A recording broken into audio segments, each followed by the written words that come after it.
Ngaha turaje Nyagasani twitabira ingoma y'urukundo ku izina ry'Imana Data na Mwana na Roho Mutagatifu, amen. Amahoro bana b'Imana, ni muhumure, Imana iradukunda, ije kutugira neza kuri uyu wa kane w'icyumweru cya karindwi cya Pasika, tariki 16 Gicurasi 2024. Isomo rya mbere ni mu gitabo cyakozwe n'intumwa, umutwe wa 22 umurongo wa 30 n'umutwe wa 23 umurongo wa 6 kugeza ku wa 11. Paulo bari bamufatiye mu ngoro y'Imana i Yerusalemu. Nuko bukeye bw'uwo munsi umugabo w'ingabo ashaka kumenya neza icyo abayahudi barega Paulo, aramubohora, hanyuma ategeka ko batware babahereza bitambo n'inama nkuru yose baterana, azana Paulo amuhagarika imbere yabo. Paulo ngo amenye ko iryo koraniro rigizwe n'igice cy'abasaduseyi n'ikindi cy'abafarizayi, avuga aranguruye imbere y'inama nkuru ati: bavandimwe, ndi umufarizayi ngaba umwana w'abafarizayi. Icyatumye nshyirwa mu rubanza, ndazira ko niringira izuka ry'abapfuye. Ngo amare kuvuga ibyo, havuka amakimbirane mu bafarizayi n'abasaduseyi, ikoraniro risubiranamo. Koko rero abasaduseyi bavugaga ko nta zuka, nta mumarayika, nta roho bibaho, naho abafarizayi bakemera ko bibaho. Haba urusaku rwinshi, bituma bamwe mu bigisha amategeko mu gice cy'abafarizayi bahaguruka barwana ishyaka bikomeye, bagira bati: nta kibi tubona kuri uyu muntu. Mbese none roho yaba yaravuganye nawe cyangwa se umumarayika? Kubera ko amakimbirane yarushagaho gukomera, umugabo w'ingabo atinya ko bari butanyaguze Paulo, niko gutegeka abasirikare ngo bamanuke bamuvane hagati yabo, bamusubize mu kigo cyabo. Mu ijoro rikurikiyeho, Nyagasani abonekera Paulo aramubwira ati: komera, uko wambereye umugabo i Yerusalemu, niko ugomba no kuzambera umugabo ni Roma. Iryo ni ijambo ry'Imana. Zaburi ya 16. Mana yanjye unyiragirire, kuko ari wowe buhungiro bwanjye. Mana yanjye unyiragire, kuko ari buhungiro bwanjye. Uhora ndamubwiye nti ni wo mutegetsi wanjye. Uhoraho umunani wanjye n'umugabane wanjye, uko nzamera ni wowe ukuzi. Ndashimira Uhoraho ngira inama, ndetse na nijoro umutima wanjye urabinyibutsa. Uhoraho mparamuzirikana ubudahwema, ubwo ndi iruhande, sinteze guhungabana. Nicyo gituma umutima wanjye unezerewe, amagara yanjye akamererwa neza, n'umubiri wanjye ukadendeza mu ituze. Kuko utazantererana ngo mbere ikuzimu, kandi ukaba utazemera ko umuyoboke wawe gupfana. Nta mahirwe yandi nagira atari wowe. Uzamenyesha inzira y'ubugingo. Hafi yawe niho hari umunezero usendereye, iburyo bwawe hakaba umudabagira udashira. Mana yanjye unyiragirire, kuko ari ubuhungiro bwanjye. Nyagasani Yesu nabane namwe. Amagambo yo mu Ivanjili ntagatifu ko yanditswe na Yohani, umutwe wa 17 umurongo wa 20 kugeza ku 26. Muri icyo gihe Yesu agiye kuva kuri iyi si ngo asange se, yubura amaso yerekeza ku ijuru, maze asenga agira ati: si bo bonyine nsabira, ahubwo ndasabira n'abanyemera babikesha ijambo ryabo, kugira ngo bose babe umwe. Nk'uko we dawe uri muri jye, nanjye nkaba muri wowe, ndasaba ko nabo bunga ubumwe muri twe, kugira ngo isi yemere ko ari wowe wantumye. Kandi kuzo wampaye nanjye nararibahaye, kugira ngo bumwe nk'uko natwe turi umwe. Mbe muri bo, nawe ube muri jye, kugira ngo bagere ku bumwe bushyitse, maze isi imenye ko wantumye, kandi ko wabakunze nk'uko wankunze. Dawe intungane, isi ntiyakumenye, ariko njye narakumenye, n'aba kandi bamenye ko ari wowe wantumye. Nabamenyesha izina ryawe, kandi nzakomeza kuribamenyesha, kugira ngo urukundo wankunze rubabemo, nanjye kandi mbabemo. Iyo ni Ivanjili ntagatifu. Ubuzima bw'iteka nuko bose bakumenye, wowe Mana nyakuri, n'uwo watumye Yezu Kristu. Bayoboke b'Imana, nimugire amahoro. Aha tugeze ni kuri buri munsi. Fungura buri munsi, ufungure buri munsi, ufungurira abandi buri munsi. Uhure n'Imana buri munsi, kandi uyereke abandi buri munsi. Ikimenyetso simusiga ko wahuye n'Imana, nuko iyo umaze guhura n'Imana utabyihererana, ahubwo ujya kubyereka abandi. ubuzima bwawe bukaba ari ubwo kurangira abandi Imana. Kubera iki? Wahuye n'Imana. Ikimenyetso cy'umuntu wahuye n'Imana ni uko nyine ahinduka. Ni wa muhanga avuze ati, muvandimwe, niba isengesho ryawe ritaguhindura, wowe hindura uburyo ukora mu isengesho. Isengesho nirikuvana mu mwijima rikaguha urumuri, kuko isengesho duhura n'Imana. Iyo dusenga dukora iki? Iyo dusenga tuganira n'Imana nk'uko umwana aganira n'umubyeyi we, ariko ibyo bigakorwa mu kwemera. Amen. Hamwe n'amasomo Kizito yacu duteguriye, tujya kuzirikana ku ngingo iryoshye cyane yitwa isengesho. Rya sengesho riza kuguhindura nanjye rikampindura, kuko nyine tuba tugiye guhura n'Imana. Na nibyo muhanga avuga ati gusenga ni ukunyarukira akanya gato mu ijuru. Nyagasani rero yadutegura amasomo aza kudufasha kuzirikana ku gaciro cy'isengesho. Undi muhanga yageze avuga ati, iyaba wari uzi ububasha bw'isengesho, ntiwakongeye gusenga nabi, ntiwakongeye kwivumbura mu isengesho, ntiwakongeye kongera gusiba gusenga. Ni kubw'iyo mpamvu rero tujye kuzirikana ku ngingo igira iti, isengesho rirenga umupaka. Uko isengesho rirenga umupaka, isengesho rikarenga imbibi, kugira ngo rikomeze rikora ibitangaza, ari ku babi ari no kubeza. Twazirikanye ku isengesho ryo gusabira abandi. Gusabira abandi, abo dushinzwe, abadushinzwe, abayobozi bacu, abana bacu, ababyeyi bacu, n'abandi bose tubana tukabasabira. Uyu munsi noneho isengesho rirakomeza. Noneho gusabira n'abandi tutazi, rya sengesho rirenga imipaka. N'ubundi Pawulo na Yezu barakomeza babiduhemo urugero rwiza rwo kurenga imipaka. Mu isomo rya mbere turi kuzirikana, ejo twazirikanye umurage wa Pawulo ubwo yari ari Efeze, agasigira abanyefeze umurage w'urukundo, umurage w'ubumwe, kunga ubumwe igihe cyose. Ejo twumvise uburyo yabasezeyeho nuko bose bagaturika bakarira. Kubera iki? Kuko nyine batazongera kumubona ukundi. Nguyu Pawulo ugiye gukomeza ubutumwa bw'ahandi, isengesho rye rigiye gukomeza ku bundi buryo. Uyu munsi turamwumva bamugose, bamufatiye mu ngoro Yerusalemu. Kubera iki? Abahanura b'inyoma, abarwanya Imana, ryatotezwa nyine rigiye gutangira. Zari gurupe ebyiri, abafarisayo n'abasaduseyi. Turumva uburyo Pawulo yiregura.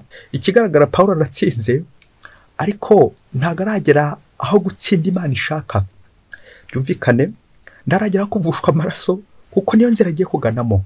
Muri ibyo bibazo Pawulo arimo, muri ako karengane Pawulo arimo, muri ako gahinda arimo, iyo prison arimo, aho afungiwe, Imana naho irakomeza ihagere.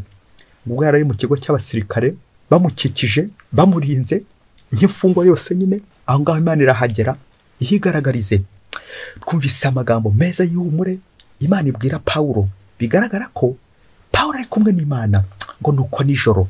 Mu ijoro rikurikiyeho, Nyagasani abonekera Pawulo, maze aramubwira ati, uko wambereye umugabo i Yerusalemu, ni nako ugomba kuzambera umugabo ni Roma. Amen, amen. Bakristo bavandimwe, iyo usenga ushyikirana n'Imana, uhura n'Imana. Imana ntibema kuguhumuriza, kuko buryo umuntu usenga ntabwo arubaho mu mudamararo, ahubwo nuhura n'ibyago, agahura n'ibibazo, ibitotezo, akarengane, agafungwa, agatotezwa. Ariko naho mu buroko, Nyagasani akomeza kugenda ahashyira ikiganza cye ati, humura, komera, turi kumwe, ntuzigere untenguha. Ngira isengesho rya Pawulo rimuhuza n'Imana, Imana ikamuhumuriza ku rugamba agiye kujyaho. Ubwo agiye kuva i Yerusalemu, bamujyana i Roma, ari naho azagwa. Tongeye tuzirikane amazina abiri ya Pawulo. Pawulo intumwa ya Kristo, Pawulo intumwa y'amahanga. Pawulo rero agiye kugwa mu mahanga, ariko aho hose arakomeza avugira Nyagasani aho kumuvuguruza. Na Zaburi uyu munsi ni Zaburi y'umunyabyaha utakamba, yishyira mu biganza by'Imana, kuko n'ahandi nyine yabona ubuhungiro usibye mu Mana. Mana nyiragiye ko ari ubuhungiro bwanjye. Amen. Iyo dusenga tuzirikana ko Imana ariyo duhungiraho, tugasingiza Imana, tukayishimira, tukayisaba n'ibindi dukeneye, kuko tuzi ko Imana ituberekeramo, itubere ubuhungiro. Umuntu wese uri mu Mana ibyo bigenda neza, yungungwe n'Imana ariko akungungwe n'abavandimwe. Nibyo Yezu Kristo ari gutubwira mu isengesho ry'uyu munsi, isengesho ry'umusaseredoti usabira imbaga ashinzwe ayerekeza ku Mana. Ngo uyu wa muyobozi uyobora abashinzwe akabayobora ku Mana, aho kubayoborera ikuzimu, aho kubica, ahubwo akabakiza. Ngira isengesho ry'umusaseridoti, isengesho rya Yezu nawe ari gusezera kube, ariko arakomeza abahumurize. Ikigaragara muri iri sengesho, Yezu arasabira abigishwa bari kumwe, ariko nanone akongera ko atari we asabira, ahubwo asabira n'abandi bazamwemera. Urimo nanjye ndimo, n'abandi bose ko bazakomeza kugenda bemera Yezu Kristo. Yezu Kristo aragira ati, dawe si wowe wenyine sabira, ndasabira n'abazanyemera babikesha ijambo ryabo, kugira ngo bose babumwe. Amen, amen. Kugira ngo bose babumwe. Ngako agaciro cy'isengesho, ngo ububasha bw'isengesho nuko abari gusenga ubungu bumwe hagati yabo, ariko bakunga ubumwe n'Imana. Nicyo kizakubwira umuntu nyine uvuye gusenga, nuko azahinduka. Induru, amakimbirane, amatiku, amanyanga, ibyo byose akabizinukwa kubera uwo bahuye na Nyagasani. Iyo rya sengesho rirenga imipaka, iyo rya sengesho rirenga imbibi, rikagera ku babi, rikagera no kubeza, bose bakunga ubumwe muri Yezu Kristo, kuko nicyo cyazanye Yezu Kristo aduhuze, ubundi duhure n'Imana tubeho neza. Isengesho rikakuvana ku isi rikujyana mu ijuru, kuko mu ijuru nyine naho nyine hari Imana, aho tugomba guhurira n'Imana. Nawe rero muvandimwe, yaba waroze agaciro isengesho ryawe rigira, yaba waroze akamaro isengesho ryawe rifite, ndakubwiza ukuri, ntiwagombye kuba ugisenga nabi, ntiwagombye kongera gusiba isengesho. Akenshi mu buzima bwacu hari ubwo dusenga rimwe na rimwe tunaniwe, ikindi gihe tukumva tutabishaka, tukarambirwa, tukarambika, ariko ujye uzirikana ngo iyaba uruzi ko isengesho ryawe atari gusa wowe uri kwisabira, ahubwo uri no gusabira abandi. Abantu benshi twabaye banzisabira, turisabira, ariko bake nibo badusabe. Ese uri muri abo bake? Dusabe Nyagasani kugira ngo akize abandi, agirire abandi neza, abo uzi nawe utazi. Ako kantu mubyeyi, gusabira mu isengesho, gusabira abo uzi nawe utazi, kuko utazi icyo Nyagasani aza gukora muri iryo sengesho. Ububasha bw'isengesho, isengesho rirenga umupaka. Ese urinzisabira cyangwa uri dusabe? Umunsi umwe hirya kure cyane muri Afurika, ngo umugore wari waragowe mu rugo rwe, ngo afite umugabo umusinzi kabombo pe, wa wundi koko kavimvira. No kwa mugore agahora yinginga Imana ati, koko Nyagasani w'umusaraba, kubona mpora nsenga, ariko uyu mugabo akaharanze guhinduka, kubona mpora nsenga, ariko ngatahira mu businzi bumeze nk'ubu. Yesu koko, wa mugore biramuyobera, rimwe agashaka kugira ngo yahukane ajye iwabo, neza kwihanganira ubusinzi bw'umugabo bikamunanira, ku buryo ngo byari bigezeho naho umugabo buri gitondo akazindukira ku nzoga, azindukanywa. Umugore nyuma nibwo yaje kubona ko ibyo bitari byonyine, umugabo atari wenyine, bishoboke ko yahanzweho. Nuko yibaza uko azabigenza, yibaza aho azamuvuriza. Ngo muri ako gace ngo hari itsinda ry'impuhwe, itsinda ry'abasengera abarwayi. Wa mugore ngo aragenda ajya gutabaza rya tsinda, ngo nyaboneka mutabare, basengera umugabo we arebe ko yahinduka akava mu businzi. Nuko rya tsinda ry'abasenga, groupe de prière, nuko baraza bagera kwa mugabo. Wa mugabo ngo akaba yitwaga Yohani. Ngo bageze kwa Yohani, banatekereza uburyo Yohani agiye kwakira abantu baje gusenga. Yohani arabyemera, basengera mu rugo rwe. Nuko bakora noveni yo gusabira Yohani. Noveni irangiye, Yohani babona atarahinduka, bashyiraho n'iya kabiri. Nuko icyaje kwababaza aba basengaga, uko ngo barangizaga gusenga, Yohani n'ubundi akabareba ku jisho, agahita yikoza mu ikabari, ugakaza n'ubundi yabaye ibyatsi. Birababaza cyane uburyo bamaze igihe basengera muri urwo rugo, ako Yohani atari guhinduka, n'ubundi akongera agasubira mu ikabare, akajya gusinda, akagaruka yabaye ibyatsi. Ya groupe de prière, rya tsinda ry'impuhwe, rya tsinda ryasengaga, bacika intege, baranivumbura, bafata icyemezo cy'uko batazongera kugaruka muri urwo rugo kujya guhasengera, kuko abona Yohani n'ubundi yabaye ibiti bisi adahinduka. Ubwo bahita bacika muri urwo rugo barigendera. Nuko hashize iminsi ya groupe bararambitse, barigendeye. Ngo Yohani agiye kubona mu rugo rwe, abona haje umuturanyi we, aramwicaza maze aramubwira ati Yohani mfite ikintu gikomeye ngiye gukubwira njye n'umudamu wanjye. Nuko Yohani atega amatwi yibaza ikintu gikomeye umuturanyi nawe agiye kumubwira. Nuko wa muturanyi amubwira ati mva Yohani, nje kubashimira wowe n'umugore wawe, nje gushimira urugo rwawe ibyo mwadukoreye. Yohani akomeza kugira amatsiko y'icyo kintu yakoreye urugo rw'abaturanyi. Nuko wa muturanyi arakomeza ati umva rero Yohani, ba bantu wazanye hano mu rugo rwawe ngo bajye bagusengera, burya rya sengesho nanjye narikurikiraga, rya sengesho ryangiriye akamaro, ryarangijije. Namwe murabizi ko mwajyaga muza kudukiza njye n'umugore turi kurwana. Buri munsi twarwanaga n'umugore, buri munsi twarwana n'umugore. Ariko kuva rya sengesho ryagera hano muri uru rugo, twabaga turi mu rugo twashaka kurwana tukumva hano bari gusenga, ubundi ntitwongere kurwana. Nuko biza gukomeza uko bakomezaga baza basenga, nariko natwe twagiye twikuramo aya matwara yo kurwana. Ubu ngubu ndi tukirwana, ubu twarakize, njye na madamu tubanye neza, turi abantu b'abanyamahoro, twongeye gusubirana, nawe ukirwana n'undi, tubikesha rya sengesho abantu bajyaga baza gusengera hano iwawe. Aho niho twakiriye muri iryo sengesho. None rero Yohani, ugende bari abantu ubandushimirire ko badukoreye ibintu bikomeye cyane, ko badusengeye, ubu natwe twarakize. Nuko Yohani neza neza afatwa n'ikiniga gikomeye cyane, aratangira ararira. Ngaho fori cyarizaga Yohani. Yohani bucyamurizaga kuko yarebye rwa rugo abona barahindutse, akurikije uburyo bajyaga bajya kubakiza bari kurwana. Nuko Yohani akomeza kwibaza uburyo ari we bazaga gusengera none akaba atarahinduka. Nuko Yohani afata nzira ajya gusoza ubutumwa, ajya gushimira rya tsinda ryasengaga. Asoje ubutumwa bwo umuturanyi wamutumye ati rya sengesho ryakishije umuturanyi, mwarakoze rero mwarakoze. Bwa butumwa bugeze kuri rya tsinda nabo bafatwa n'ikiniga. Koko n'uburyo twivumbuye tukavuga duti Yohani n'ubundi aratunaniye, n'ubundi tuzongera guhasengera mu rugo rwe, buriya rya sengesho ryacu hari undi ryakijije. Nuko guhera uwo munsi bakomeza koko bibaza hari gucura iki iyo mutakiza kwivumbura. Ntabwo nifuza gukubwira uburyo Yohani nyuma kumva ubuhamya bw'aho muturanyi atongeye gusubira mu nzoga, atongeye gusubira mu businzi. Nta nubwo nifuza gukubwira uburyo ryatsinda noneho nyuma yo kwiyumvira ibyo ryasengesho ryakoze uburyo bakomeye. Ahubwo nanjye ndifuza gukubwira ngo shika mukomere igihe usenga. Bayoboke b'Imana, Yesu Kristo akuzwe. Iyaba twamenyaga ko isengesho ryacu twavuze rigera ku bandi, ntabwo twagombye kongera guhwema gusenga.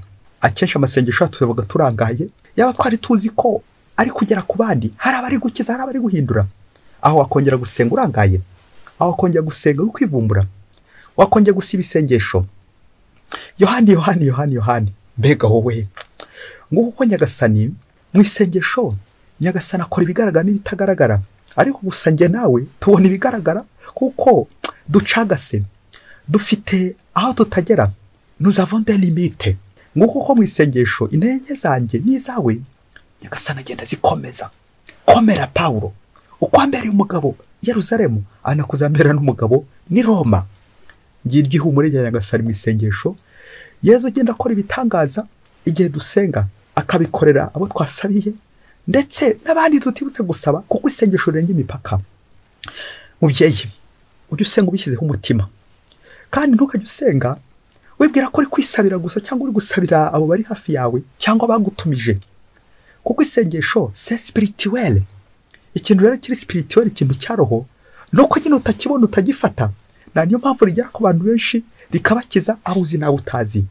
Yaba uruzi ko isengesho ryavugiye muri Afurika rishobora gukiza umuzungu uri mu Burayi, uri muri Amerika, cyangwa nanone uri muri Amerika, isengesho rye rikagirira akamaro abari muri Afurika, abari mu bihugu hirya no hino. Kubera iki? Isengesho nta mupaka rigira. Nawe rero nusenga, ugasengera umurwayi, ugasengera umusinzi guhinduka, ukabona atari guhinduka, komera, ntugacike intege. Nyagasani muri kumwe, erega ni Nyagasani wikorera. Komera, wicike intege, wirambirwa. Ntukarambike isengesho mubyeyi.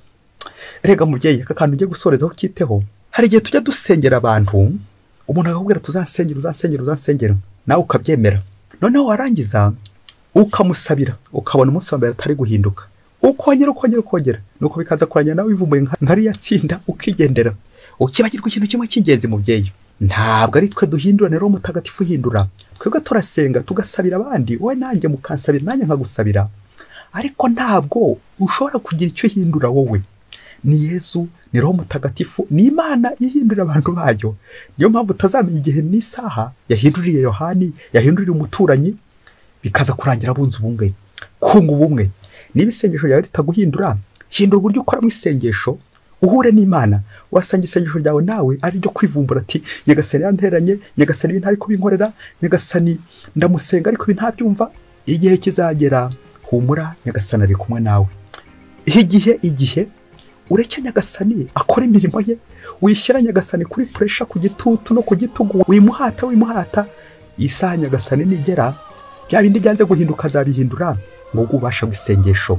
Buri wese asenye neza akomeje, kuko mu isengesho Nyagasani adukomereza cyagiye twakomeretse kubera impuhwe ze. Mwese Imana ibahe umugisha. Imana Data na Mwana na Roho Mutagatifu. Amen. Padiri Masumbuko Ladislas wa Diyosezi ya Cyangugu.